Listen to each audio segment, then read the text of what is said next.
Here we go with another chapter of Pax. I'm going to be starting on chapter 6, which is on page 43. So grab your book, get comfortable, and join in and follow along as I read aloud. Here we go. Peter recognized the sounds before he was fully awake. The footfalls of a herd of just-released kids, their hoots, the thumping of their eager fists into gloves. He scrambled out from under the bench and grabbed his stuff. Too late. 20 boys and their coach were streaming down the hill. Up at the parking lot, a bunch of adults were overseeing the dismissal, and some of them wore uniforms. His best option was to join the dozen or so kids who were already scattered over the bleachers, heads down together in clusters of 2 and 3, and blend in when they left. Peter climbed the bleachers to the top row and dropped his pack. A kid watching a baseball practice, nothing could be more normal, yet his heart skidded. Below, the coach started lobbying fungos into the field. The players were mostly the usual guys you expect to see on a ball field, all muscle and shout. Peter found the one he wanted to watch, a small kid with a straw-colored crew cut and a bleached-out red t-shirt playing shortstop. While the rest of the players scrambled around like puppies, this kid was a statue. Hands poised waist high, eyes glued on the coach's bat. The instant wood-smacked cowhide, he sprang. Somehow, he managed to reach every ball that came anywhere near his territory, even though he was so short that he looked like someone's tag-along kid brother. Peter knew he himself wasn't the kind of kid you'd expect to find on a ball field either, and he was even less at home in the dugout with all the shoulder punching and trash talking. But a baseball field was the only place where he felt he was exactly where he was born to be. The feeling that brought Peter was something he had never even tried to describe to anyone else, partly because it felt too private, but mostly because he didn't think he had the words to explain it. Holy came the closest, and calm was in the mix, but neither was exactly right. For a crazy minute, Peter sensed that the shortstop understood about that holy calm, was feeling it too, right now. The coach had taken the mound and was tossing puffballs. The batters were hitting sharp liners and grounders, and the outfielders were finally paying attention, or at least facing in the right direction. The shortstop was still the one to watch. He looked like he was stitched together with live wires, gaze steady to the play. Peter recognized that kind of concentration. Sometimes his eyes would actually go dry because he forgot to blink. So focused was he on every move of every player, he knew it paid off. Like the kid in the red t-shirt below him, Peter owned his territory on a ball field. He loved that territory right down to the cut grass, dry dust smell of it. But what he loved more was the fence behind it. The fence that told him exactly what was his responsibility and what wasn't. A ball fell inside that fence, he'd better field it. A ball soared over it, and it wasn't his to worry about anymore. Nice and clear. Peter often wished that responsibility had such bright, tall fences around it off the ball field, too. When Peter's mother had died, he'd gone for a while to a therapist. At 7 years old, he hadn't wanted to talk, or maybe he just hadn't known how to shrink that kind of loss into words. The therapist, a kind-eyed woman with a long silver braid, said that was okay, that was perfectly okay. And for the whole session, Peter would pull little cars and trucks from a toy box. There must have been 100 of them in there. Peter figured later that the woman had cleaned out a toy store for him and crashed them together 2 by 2. When he was finished, she would always say the same thing. That must have been hard for you. Your mom gets in a car to go buy groceries a regular day, and she never comes home. I wonder what happened. We'll keep reading to find out. Peter never answered, but he remembered a sense of rightness about those words and about the whole hour, as if he was finally where he should be. And there was nothing else he should be doing except crashing those little cars and hearing that it must have been hard for him. Until one day, the therapist said something else. Peter, do you feel angry? No, he'd said quickly. Never. A lie. And then he'd gotten off the floor and taken a single green apple Jolly Rancher from the brass bowl by the door, exactly the way he did at the end of every session. That was the deal the kind-eyed therapist had made with him. Whenever he'd had enough, he could take a candy and the session would be over, and left. But outside, he'd kicked the candy into the gutter, and on the way home, he told his father he wasn't going back again. His father hadn't argued. In fact, it had almost seemed a relief to him. But not to Peter. Had the nice therapist known all along he'd been angry that last day, that he'd done something terrible, that as punishment his mother hadn't taken him to the store? And did she blame him for what happened? A few months later, Peter had gotten Pax. He'd come across a fox run over by the side of the road near his house. So soon after watching his mother's coffin lowered into the ground, he'd felt an unshakable need to bury the body. As he looked around for a good place, he'd found the den, filled with 3 cold, stiff kit bodies and 1 little ball of gray fur, still warm and breathing. He tucked Pax into his sweatshirt pocket and brought him home and said, not asked, said, I'm keeping him.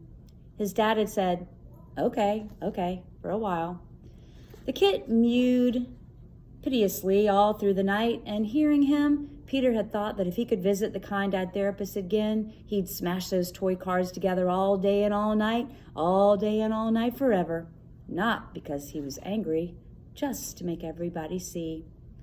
Thinking about Pax made the old anxiety snake tighten around Peter's chest. He needed to get moving again, make up some time. The practice was breaking up now, boys loping in from the field, shedding equipment as they streamed past the dugout. As soon as the field was clear, he dropped from the bleachers, pulled his backpack down, and hitched it over his shoulders. Just as he set out along the diamond, though, he saw the shortstop. Peter hesitated. He should take off, try to blend in with the stragglers leaving the school grounds. But the rest of the team had left this kid to bag up the equipment and walk back alone, and Peter knew how that felt. He picked up a couple of balls and handed them over. Hey! The boy took the balls with a cautious smile. Hey! Nice play, that last liner. That ball had hair. The boy looked away and scuffed at the dirt, but Peter could see he was pleased. Yeah, well, the first baseman made it look cleaner than it was.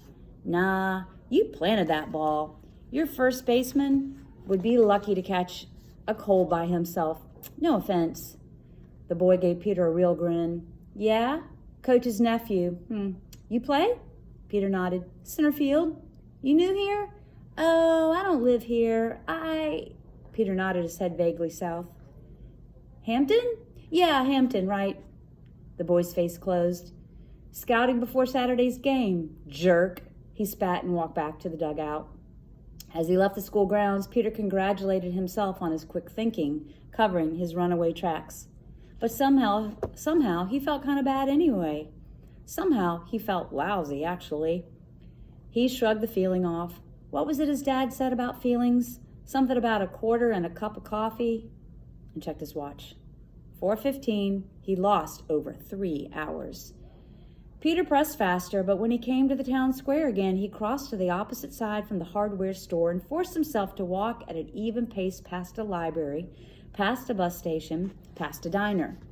Then he counted off 1,000 steps before he risked lifting his head. When he did, he checked his watch again. 4:50. His grandfather was probably packing up his stuff now. Peter imagined him walking to his rusty blue Chevy, fitting the key into the ignition. And with that image, his anxiety struck, knocking the breath right out of him.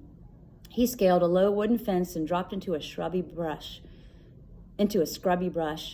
He pushed in a good safe 30 feet until the saplings rose up taller than he was, until his anxiety let him breathe right again, before turning to parallel the road. It was rougher going now, but 15 minutes later, he reached it, the highway. Peter shadowed the entrance ramp, crouching low, then at a break in traffic, ran down the culvert, scaled the chain-link fence, and dropped to the other side, his heart beating hard. He'd made it. He loped into the trees, keeping an eye out for a likely place to cut west. And in just a few minutes, he found one, a dirt road running perpendicular to the highway. Well, not much more than an old wagon path, to be honest, but it was heading in the right direction and would be easy walking even at night. He turned in. For a short while, the trees beside him grew denser as he walked, and only bird calls and squirrel rustlings broke the silence. Peter realized he might have seen the last of civilization for a while. The thought lifted him. But a few minutes later, the road turned a corner and began to run along an old pasture dotted with gnarled fruit trees in ragged bloom. A stone wall bordered the field, and a low barn stood at the far corner. There were no lights on in the barn, no car or truck beside it. Still, Peter's heart crashed. The barn looked freshly painted, and some of the roof shingles were the raw pink of new wood. This was the road to someone's home. Worse, it might lead to a bigger road that Atlas had been too old to show. In any case, it wasn't a shortcut across the hills. Peter dropped his pack and sank into a narrow jog in the stone wall, exhausted and starving. He tugged his boots off and peeled down his socks. 2 bad blisters throbbed on each heel. They were going to kill when they broke. Peter dug out his extra pair of socks from the bottom of his backpack and worked them over the first pair. He rested his head against the rough stone, still giving off a little warmth from the day's sun, which was now hovering just over the line of trees, bathing the field in a peach-colored glow. He pulled the raisins out and ate them one at a time, taking small sips of water in between. Then he opened 2 packets of string cheese and took 4 crackers from the sleeve. He ate as slowly as he could, watching the sun over the orchard, surprised to find that he could actually mark its sinking movement. How had he lived 12 years and never known this about sunsets? Peter laced his boots. Just as he started to rise, he caught sight of a deer, which bounded into the orchard from the woods beyond. He held his breath as the orchard filled. 14 deer in all. They began to graze, and a few nibbled delicately at the low branches of the trees.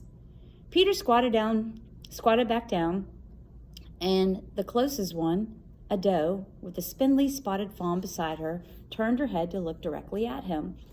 Peter raised his palm slowly, hoping to let her know he meant no harm.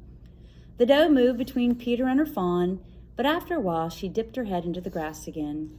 And then the clear twilight air was split by the screech of a saw biting through wood from behind the barn. The herd rustled in unison and peeled away into the darkening woods, their white tails flashing. Before she bounded off, the doe sent another look straight at Peter, one that seemed to say, "You humans, you ruin everything." Peter took off. Back of the highway, half the cars had their headlights on now, and it seemed they were all trained directly on him. He ducked off the road. The ground there was spongy and smelled of peat. He was just debating about risking the flashlight when his foot sank with a splash. He grabbed an overhanging branch and pulled himself out, but it was too late. He could feel cold swamp water seeping into his boots. Peter cursed. Not bringing more socks? Another mistake. It had better be the last of the trip. And then, clambering back to higher ground, he made another, much worse, mistake. His right foot caught on a root and he fell. He heard the bone break. A soft, muffled snap. At the same time, he felt the sharp stab. He sat panting with the stunning pain for a long moment. Finally, he pulled his foot free and unlaced his boot, wincing at each motion. He eased down the wet socks, and what he saw made him gasp. His foot was swelling so fast that he could actually see it. Peter rolled his socks back up, nearly crying out at the pain it caused, then gritted his teeth to work his foot back into the boot before it could swell anymore. He crawled to a tree and pulled himself upright. He tested his weight on his foot and nearly collapsed again. The pain was far worse than anything he'd felt before. It made the broken thumb feel like a mosquito bite in comparison. He couldn't walk. Oh no, what's he gonna do? He's got a broken bone. He's in the middle of nowhere. Kids, don't run away like that. It's bad news. So I wonder what's gonna happen next. Tomorrow, tune in to chapter 7 on page 56. Talk to you later.